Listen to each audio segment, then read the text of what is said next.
Once upon a time, in a faraway land, there lived a man so exceptional that the divine hosts of heaven and hell were forced to take note. A man dangerous enough to bring Satan to his knees, but selfless enough to make God himself raise an eyebrow. How did this come to pass? Well, it all began at a very special birthday party for a very special young lady. Surprise! What is all this? It's your birthday, Kinsey. So?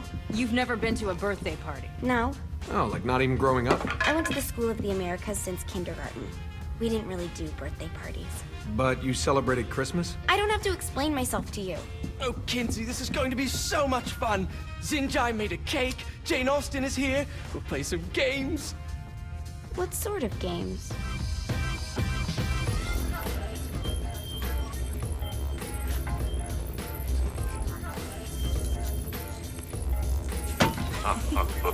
So you celebrate birthdays by trafficking with spirits? It's spooky and fun. It's a bunch of letters. It's tradition. Every slumber party has to involve a spirit board. Slumber party? How's it work? We ask it a question, and the spirit of the board will reveal the answer. How? Yeah, someone pushes the pointy thing to wherever they want. Wait. Can we go back to you and your slumber parties? No time. All right. Everyone put their hands on the cursor. Cursor. I feel the magic already.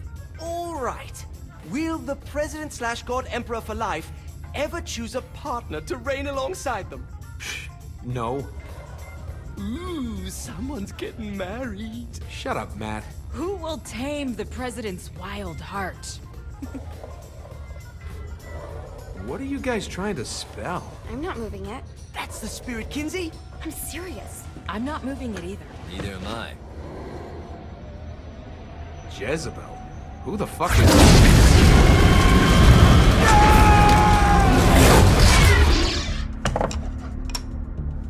Is that not normal?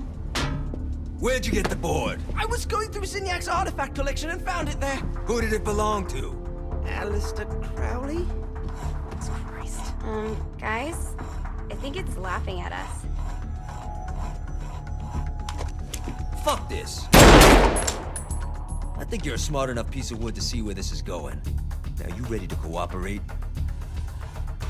That's more like it. You think we can trust it? It's not like we got a lot of options. So what's the plan? We mount up and go in after the boss? No, I do. No sense in what's left of humanity walking right into a death trap. Someone's gotta live to tell the story. That's a stupid plan, Johnny. I'm leaving you in charge. Hell of a plan, Johnny. Are you serious? I'm coming too. Are you kidding me? How do you plan to come back? Yeah, I try not to sweat the details. You need someone with you that does. No. It's my birthday. Fine. All right, then. You know where my friend is?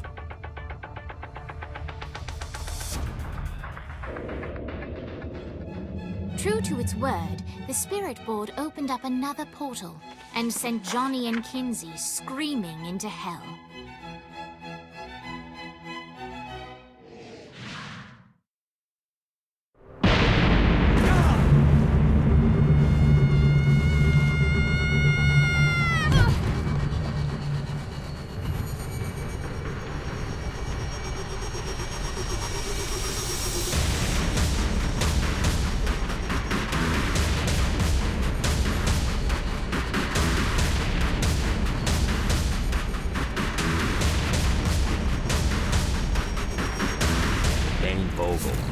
Ultor's behind this, I know it. Ultor and the Saints haven't been enemies in years. You really think he's responsible? You don't know him like I do. The boss put him through a window for a reason. The reason was the boss was kind of fucking crazy back then. That's a fair point.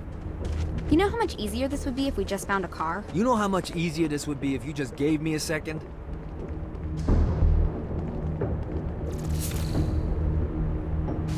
Alright. Now how are we gonna find the Ultor building? Biggest building down here, giant Ultor sign on it. I don't think this is a problem. I'll buy that.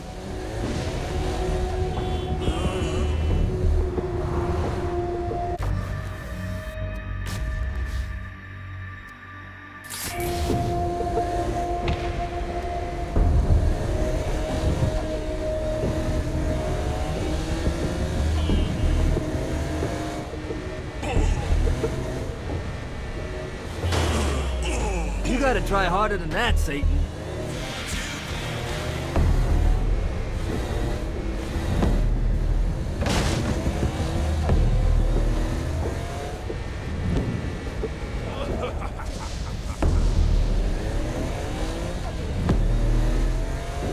Look at us. Kinsey Kensington and Johnny Gat driving together on a birthday adventure. Are you always this excited? Generally, I'm misanthrope. I get it.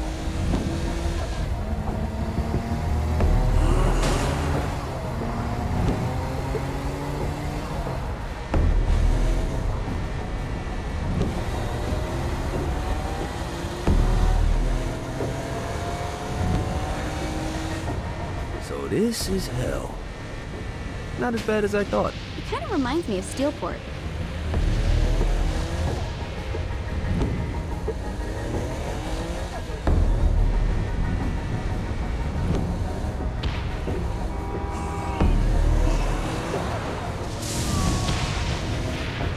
So, what's the plan? Oh yeah. I'm gonna shoot him in the face unless he gives us the boss back. What if Dean doesn't have the boss? I'll probably still shoot him in the face.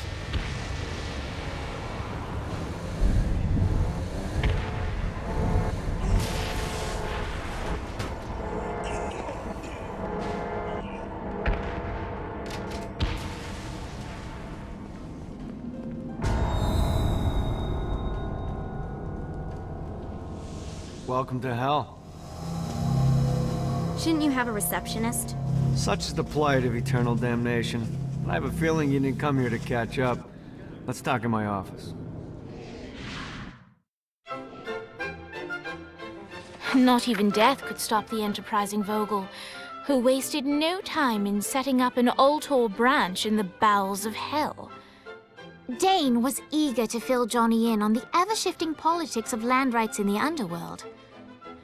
But real estate mattered little to Johnny, who only cared where his friend was. Where'd you put the president? I've been trying to explain that. I didn't take them. Bullshit. You expect me to believe you just happened to be the first thing we see in hell? Maybe it's just me, but your thank you sounds more like an accusation. That's probably because he plans to kill you. Okay. I get the trust issues. Can I show you something?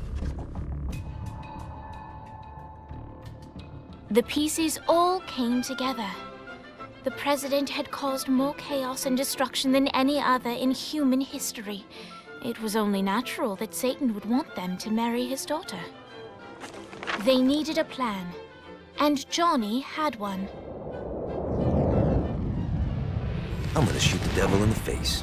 I think you might be skipping some details. No, I said in the face. I like the commitment, but you gotta find a way to get close enough to him in the first place. When's the wedding? I'll just show up And then you'll shoot him in the face. Sorry, but it's a little more complicated than that. These things are tied to the soul. You won't be able to enter without one. So how do we get one? You get his attention. I know some places that are of particular value to the father of the bride. You hit those, you'll get your shot. Wait, why would Satan give out an invitation for destroying his stuff? Oh, he won't, but it should piss him off enough to get him to attack Johnny personally. Either the devil kills Gat and Ultor gets the construction contracts to rebuild what was destroyed, or Johnny kills Satan and I'll have to pay less taxes. It's pretty win-win. That's why you're helping us? To make more money in hell? Hell's what you make of it, sweetie. Works for me. What you got? All right. Satan had entrusted the day-to-day running of hell to 5 archdukes, and Dane knew how to find them all. But beyond that, not everyone in hell was content to go along with Satan's status quo. There were others who shared Dane's ambition for power, and the Ultor mogul knew that the key to unseating Satan lay in gaining their aid. But before Johnny set out to wage war against the Prince of Darkness, Dane had one final gift. An artifact that he had spent fortunes on. Lucifer's cracked halo. This holy relic granted Johnny the majestic wings of the Morning Star. However, he still needed help in learning how to use them.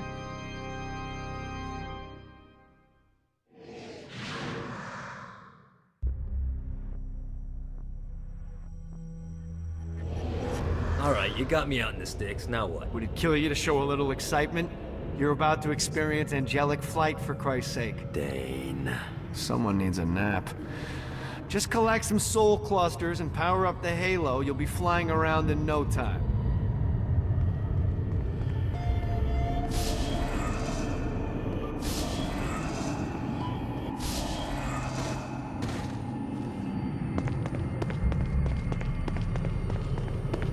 Great. Now you should have just enough clusters to power up your halo.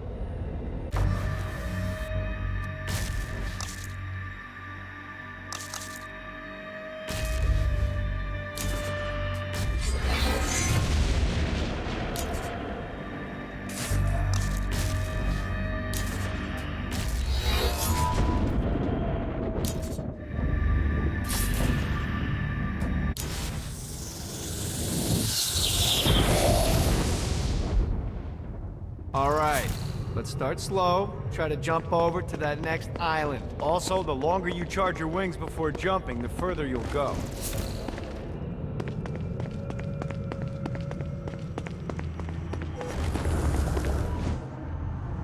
Hey, you didn't fuck it up. Good job. Now get up that cliff. Don't worry, if something looks too high, just keep on jumping. Now it's time to fly. You heard of crawling before walking?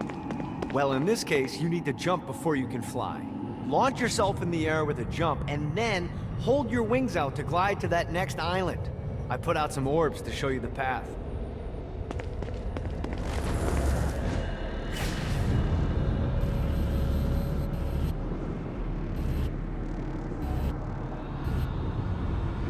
You'll have to dive to reach the next island. Do that by pointing your head down. Don't worry, the rest of your body will follow.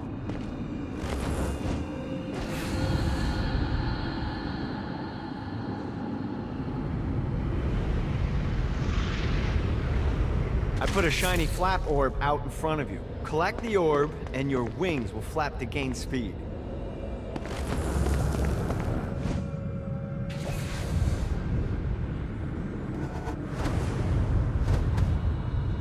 All right, now try flapping those wings on your own. Do a flap on your way to the next island.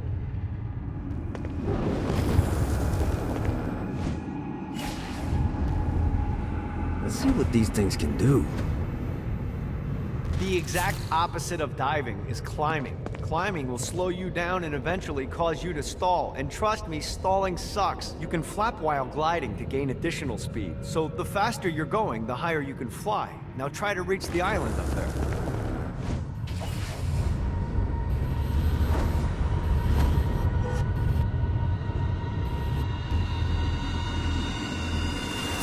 All right, time to take the training wheels off for the final lesson. Flying takes stamina. If you run out in midair, you are going to drop like a rock. A stupid, stamina-less rock. Last island is right under those lava falls. Notice how your stamina drains the longer you glide.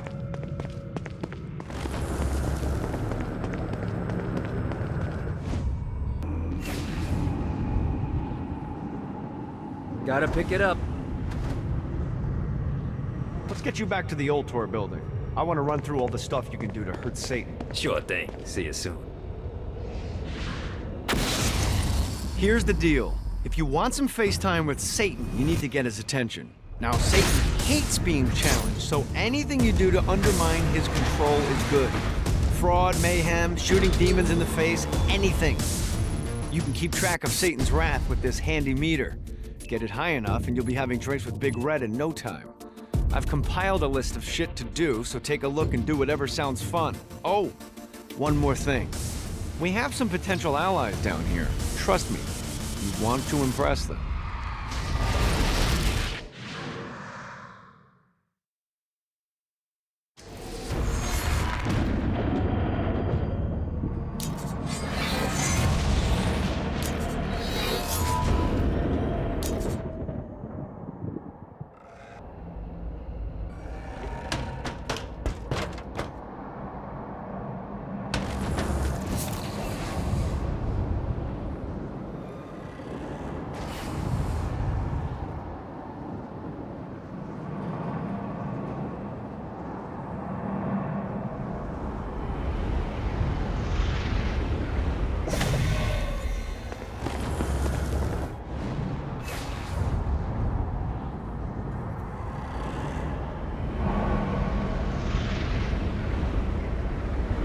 Note to self, find a way to control lightning.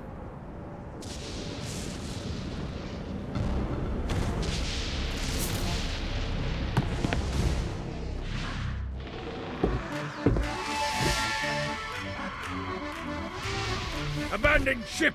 We've been boarded!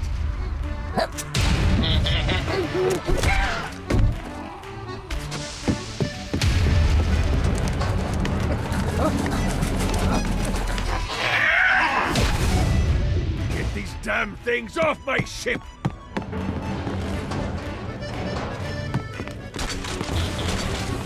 Who's next? Just like the old days. Fantastic work!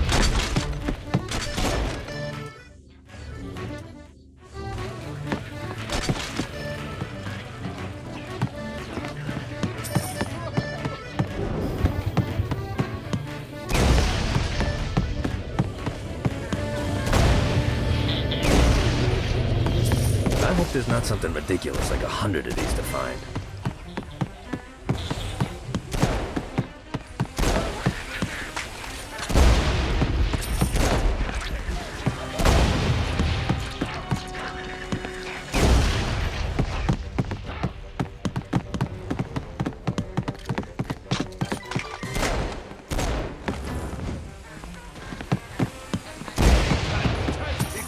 I got a bit of treasure in that chest over there.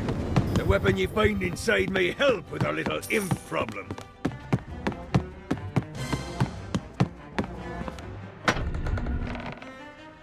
Ooh.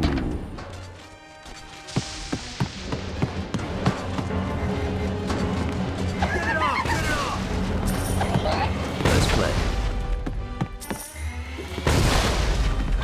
Fuck off.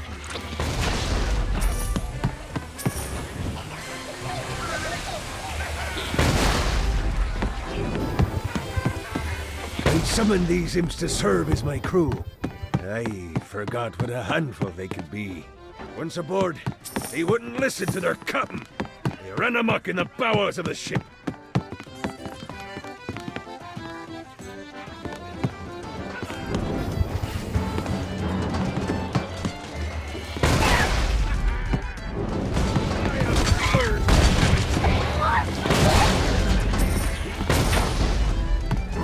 No, not another one Good of God, these. they're swarming me!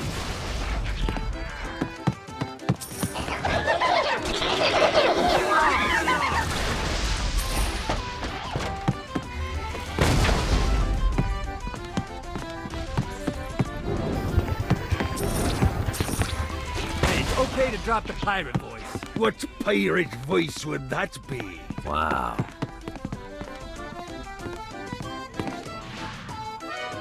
Zinyak's destruction of Earth had a profound impact on the afterlife. To heaven, it was a logistical nightmare. St. Peter's meticulous nature drove purgatory wait times to unbearable levels.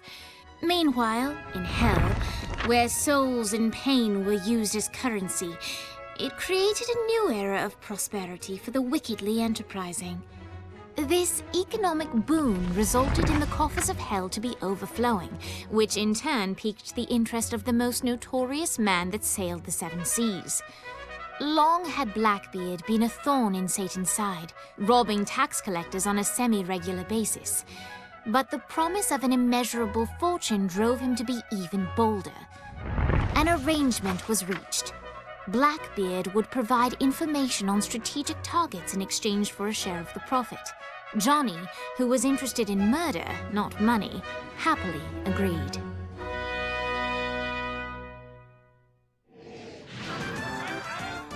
I grant ye the ability to summon my crew whenever they're needed.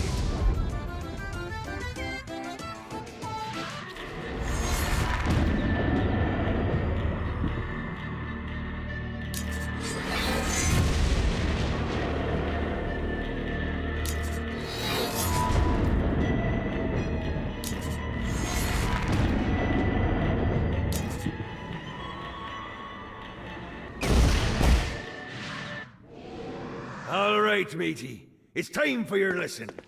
Let's summon me favorite scurvy-riddled hellion, the Imp. Why don't you start off by summoning an imp to take out those enemies? There you go, mate. Now take down the others. Those little ankle biters are vicious. Now let's practice your aim. Take down the demons on the islands.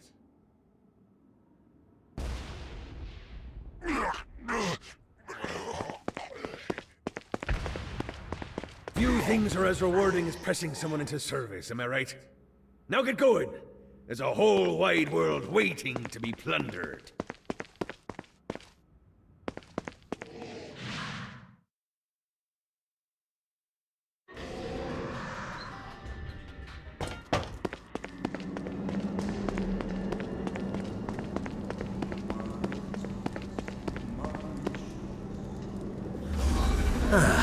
Looking forward to stretching my wings.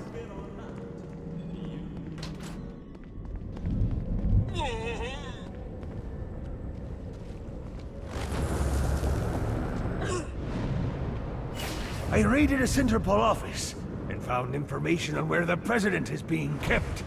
Evidently, they've been trapped in some sort of soul crystal inside Satan's palace. Breaking in is an impossibility.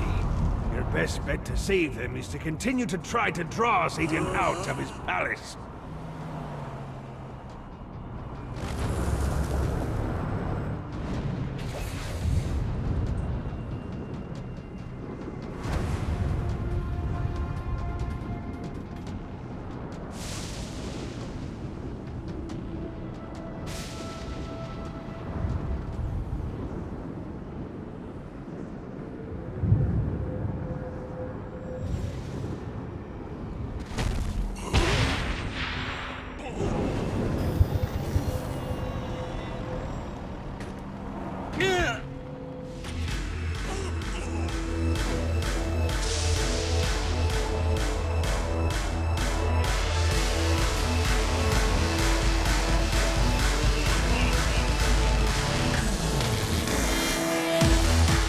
Lightsync. William Shakespeare, humanity's greatest playwright, and hell's most diabolical purveyor of entertainment, looks on as a brave mortal on an Orphean quest enters. The bard's interest is piqued, and he looks to test his visitor's mettle.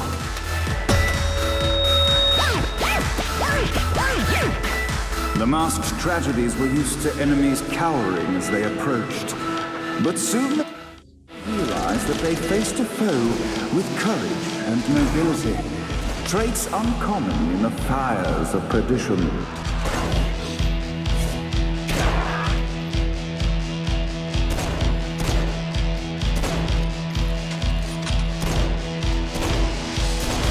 The inciting incident resolved. The time had come for rising action!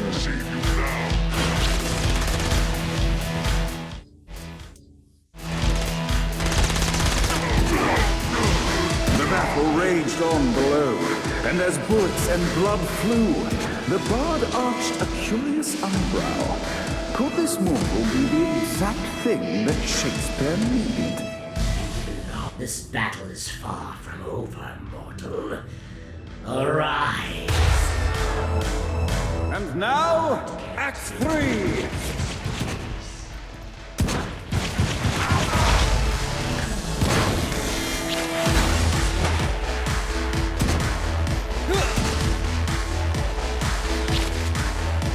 The conflict resolved. Shakespeare eagerly awaited meeting the champion that dispatched so many of his men.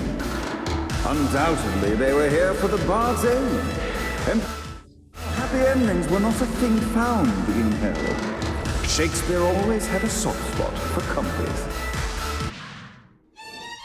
In the land of the living, William Shakespeare is regarded as one of the most prolific playwrights of all time. However, to the denizens of hell, the bard is seen in a far different light.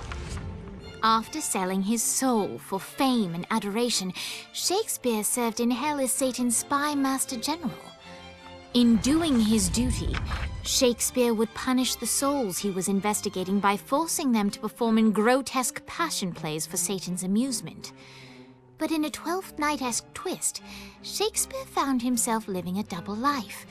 While he projected an image of cruelty, his heart was as soft as Jezebel's. In secret, he would tutor her on the classics and act out the works of his mortal days. When Satan found out, he cast Shakespeare out of the palace, believing that the poet would be tormented by the populace of hell, far out of Jezebel's sight. But Satan had not counted on the bard's cunning. Embracing his persona of master torturer, Shakespeare and his followers, the tragedies, took root in the entertainment district, biding their time for revenge.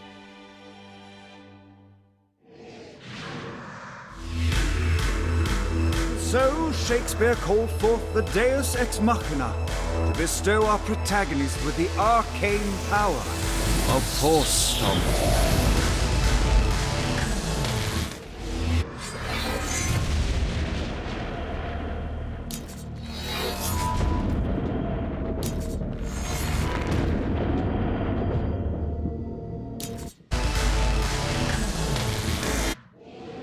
Lights up! The mortal stands in the training grounds, eager to try out his new Force Stomp power on the group of demons in front of them. You will feel pain for an eternity! H1, Scene 2, in which our protagonist kills more demons with Force Stomp. Act 2, in which our protagonist is greeted by foul imps.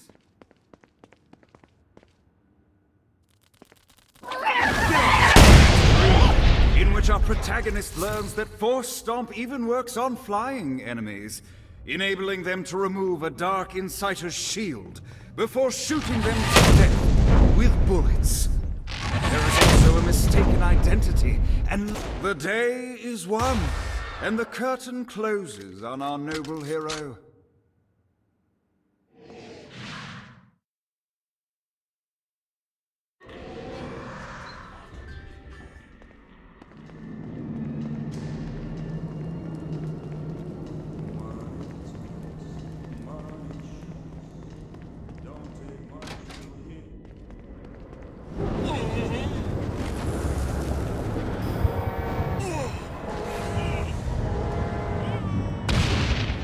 Gotta pick it up. Got it.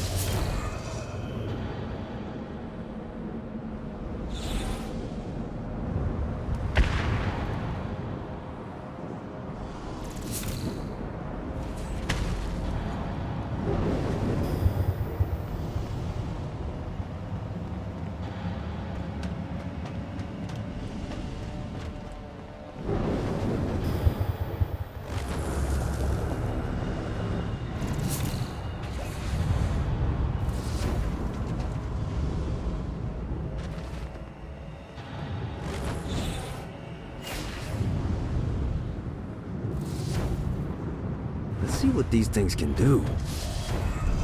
One more.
The horn on the bus goes beep, beep, beep, beep, beep, beep, beep, beep, beep.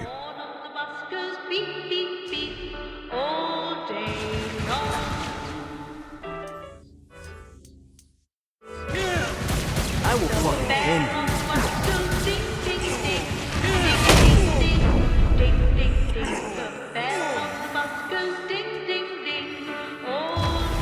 What, if they wanted to torture you, why'd they use the short version of the song? This is the short version? Oh yeah. The wipers on the bus go swish, swish, swish. The hobo on the bus goes heh heh heh. My mom had like 8 kills.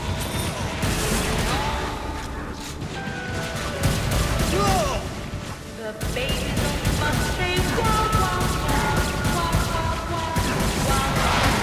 The babies on the bus say wah wah wah all day long.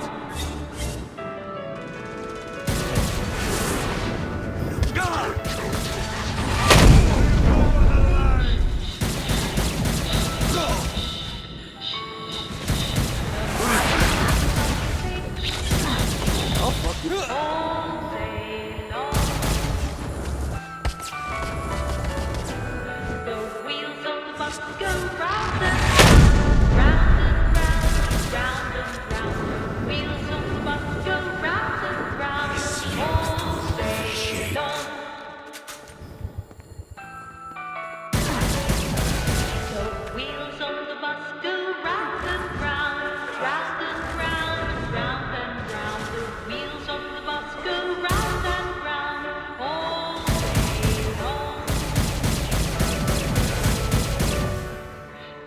We must end this infernal music!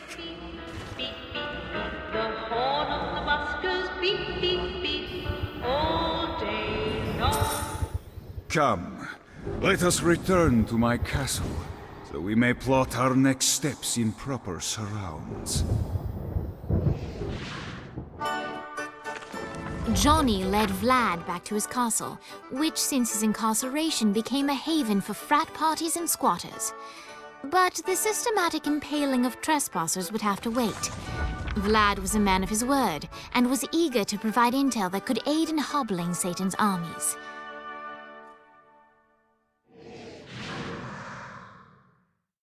I bestow upon you the Stygian cold fire.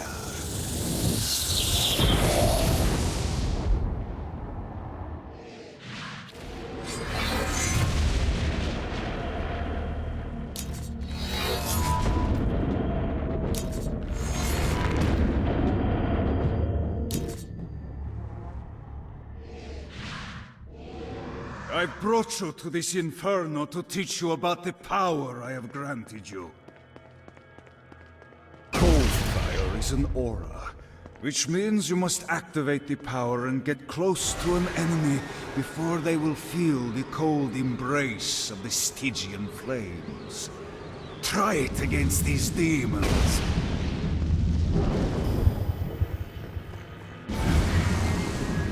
Got him up. Well done, my friend. Now here comes a dark inciter. Use your aura, then get close to him to take down his shields. From there, you can finish him off with your pistol. You've done it. Doesn't it feel good to watch an enemy burn?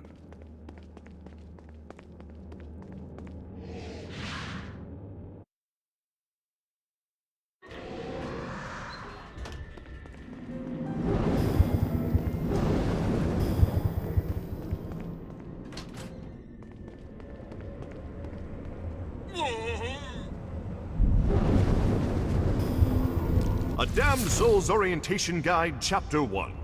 The Damned. Welcome to hell, O ye of questionable morality.